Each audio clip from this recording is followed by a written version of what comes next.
Salams and welcome in part number 166 in this fabulous book. Muhammad Sal'lal'laa'hu A'lay'hi Was'sal'lam is life based on the earlier sources. We're now coming to the end of the Battle of Badr. The Muslims have suffered a severe setback. The archers have descended. Khalid bin Walid came round. Nabi Sallallahu Alaihi Wasallam was being attacked repeatedly.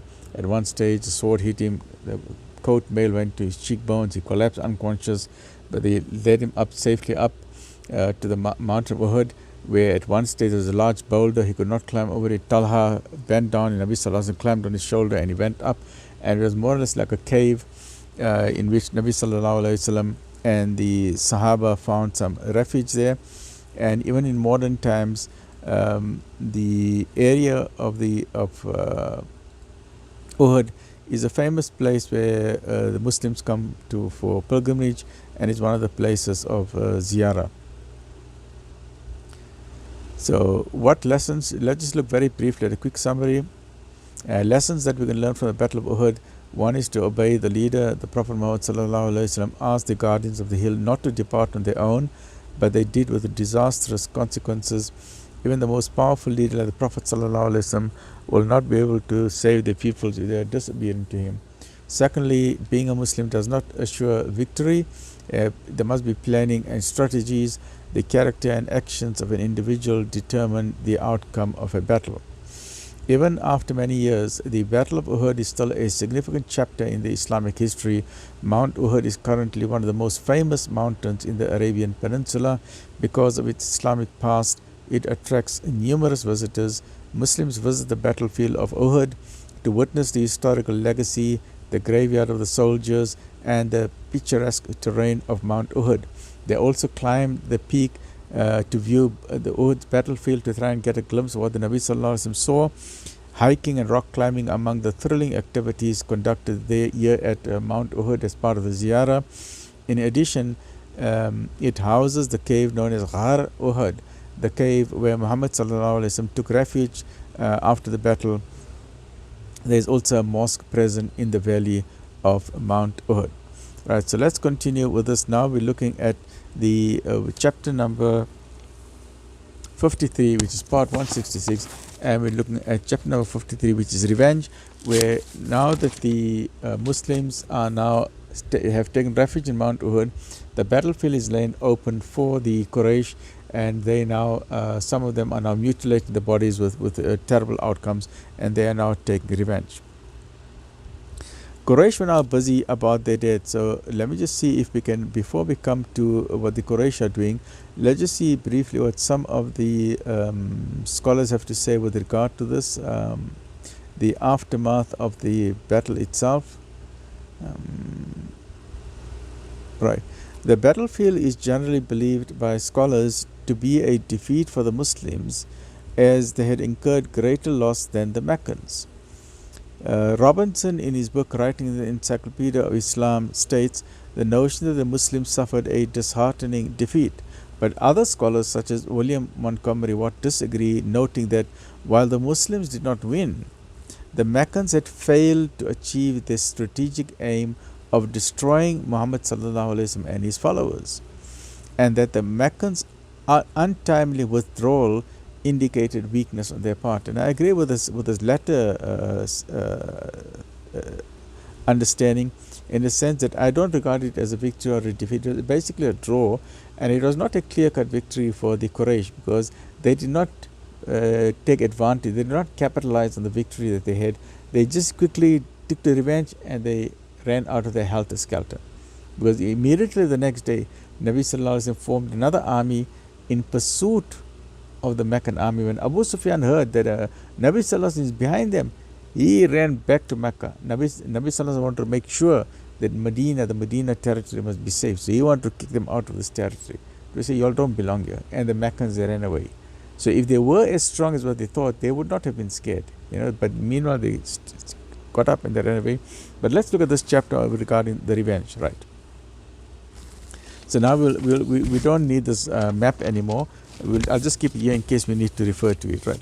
Quraysh were now busy about their dead and their wounded. The losses had not been that great on the side of the Quraysh.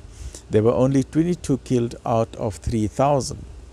Then they counted the losses of the enemy and found that there were 65 of the Muslims who had died. 65, many of whom they did not know. Only 3 were the emigrants. Only 3 were of the Muhajirin, who were the original people from Mecca, the Muslims from Mecca. These were the very senior ones.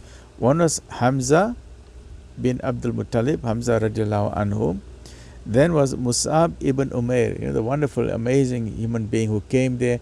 Nabi Sallallahu Alaihi Wasallam sent him at the pledge of Aqaba to go in, and he was the vicegerent, he was the ambassador of Nabi Sallallahu Alaihi Wasallam, and he did a fabulous job. He was that very, very wealthy young fellow, who had the most amazing designer outfits, designer clothes, designer shoes, amazing perfume. He was the most handsome, the eligible bachelor of Makkah. And when he became his Muslim, his family just inherited him, just owned him. And we know the whole story. And he is the one when the Quraysh army were coming to attack Nabi Sallallahu Alaihi Wasallam, he stood. He was the standard bearer. They chopped his one arm. He held the standard with the other arm. They chopped his other arm. He tried to hold the standard bearer with his 2 stumps.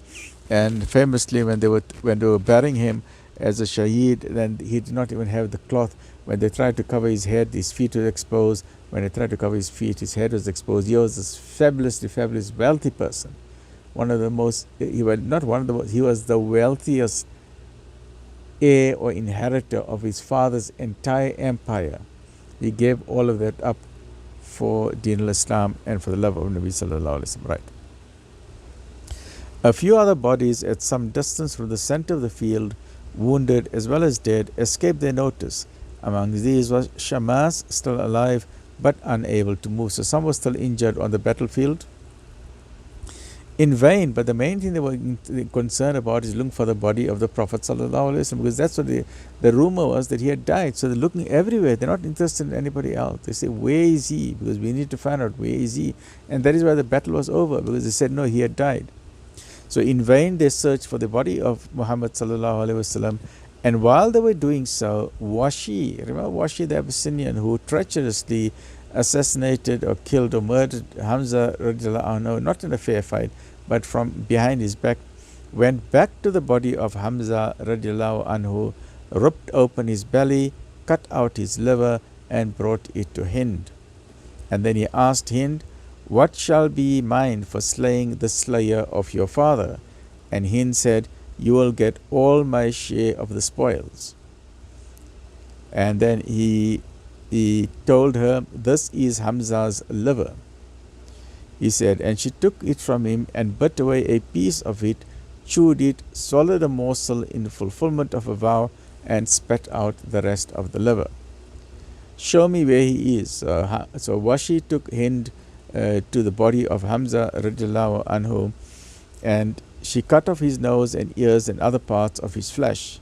When she took off her necklaces and pendants and anklets and gave them to Washi, telling the woman who were with her to mutilate others of the dead. So she told everyone, do what I'm doing, cut off the ears, nose, and other parts of the body and use it as a new necklace for you. They all made for themselves ornaments of vengeance with what they cut from the bodies of the Muslims, and Hind mounted upon a rock and uttered a chant of triumph.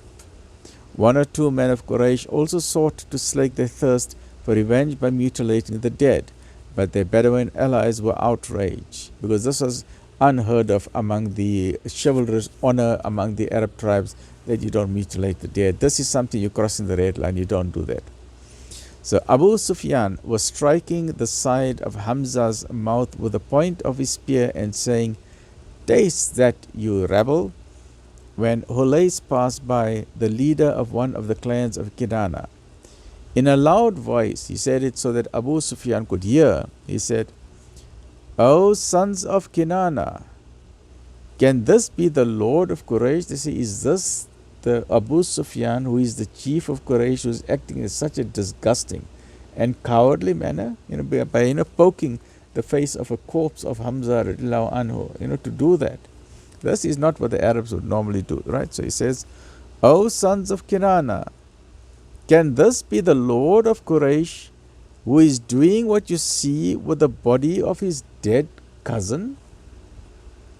And Abu Sufyan said, confound thee, tell not of it. A slip it was no more. And Abu Sufyan got scared. He said, keep your mouth quiet. Keep your mouth quiet. I just made a mistake. I made a mistake. I didn't mean to poke him like that. My spear slipped, right? Meantime, Abu Amir came upon the body of his son Hanzala, that young bridegroom who has now died, and grievously lamented over him, saying, did I not warn you against this man, referring to the Prophet ﷺ? But he said, but you were a dutiful son unto your father, you had a noble of character in thy life, and in your death you lay with the flower of thy companions. If God requite with good this slain one, he pointed to Hamza, or any of the followers of Muhammad, may he requite thee with good. Then he looked sternly at Hind and the other woman and said in a loud voice, O Quraysh, let not Hanzala be mutilated. So he's warning the other woman, you don't touch my son, right? Let not Hanzala be mutilated. What thou, he was my adversary and yours. And they respected his wishes, so they left Hanzala alone. It was now presumed that Ubay had not been mistaken, and that the Prophet ﷺ was with his army somewhere on the high ground above the plain. But the battle was over. There could be no question of attacking the mountain. They said there is no way they're going to go up that mountain and continue with the fight. They said, no, we've had enough. And the slaves had already been told to strike camp. So the people were already packing up the camp and going already on the way to Mecca. So when they had buried their own dead and taken their full of revenge on the enemy dead by mutilating the bodies, they loaded the armor and whatever else they had stripped from them onto the camels and prepared to set off. But before they did so, Abu Sufyan mounted his chestnut mare and rode to the foot of the mountains, to the nearest point where the Prophet ﷺ and his companions had been stationed, and shouted at the top of his voice, war goes by turns, and this is a day for a day. Exalt thyself, he's referring to his deities, O Hubal, make prevail your religion. So the Prophet ﷺ told Umar radiallahu anhu to go and answer him by saying, God is all highest, supreme in majesty. We are not equal. Our slain are in paradise, yours are in fire. So Umar radiallahu anhu went to the edge of the precipice below which Abu Sufyan was standing and answered him as the Prophet ﷺ had said, whereupon Abu Sufyan called up to Umar, having recognized his voice, and said, I adjure thee, Umar, by God, have we slain Muhammad? And Umar replied, no, by God, but he is even now listening to what you are saying. So Abu Sufyan then said, I take your word for it as truer than the word of Ibn Kamiyah. Then Abu Sufyan turned to go, but he turned back once more and he added, some of your dead have been mutilated. By God, I take no pleasure in that, neither am I wroth. I forbade it not, nor did I command it. He said, I got nothing to do with it, right? Then he said, Badr be your meeting place with us next year. He said, next year we're going to meet you at Badr. This is not over.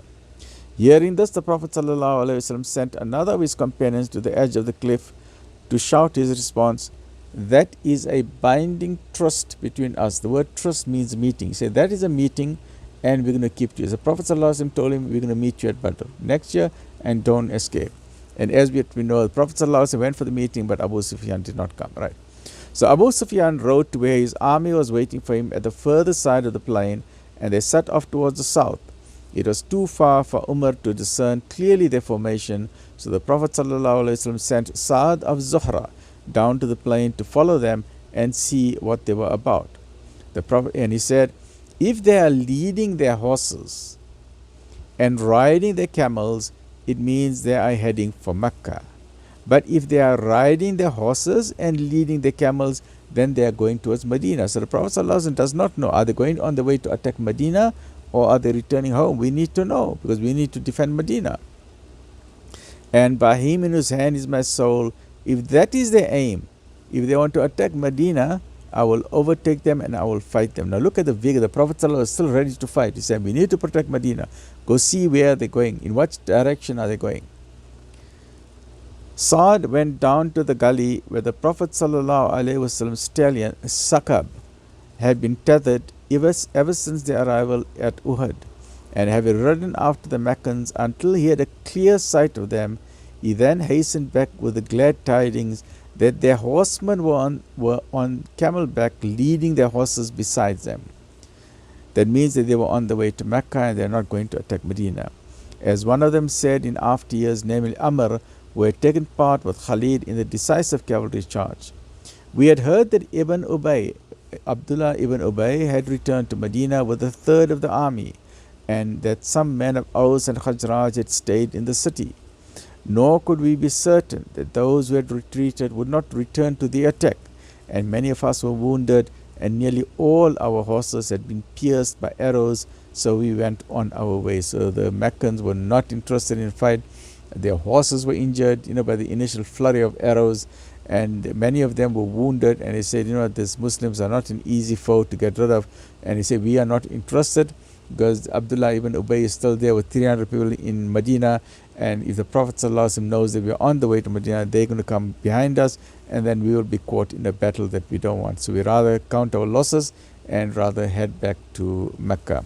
And that brings us to the end of the Battle of Uhud. But now we just have one more section left. There's a chapter which has to do where before Nabi Sallallahu Alaihi Wasallam left the battlefield. We're going to look at chapter 54, which is the burial of martyrs, which is a bit of a sad incident, but it gives us some lessons as to how the martyrs should be buried. Stay well, look after yourself. Alhamdulillah Rabbil Alameen.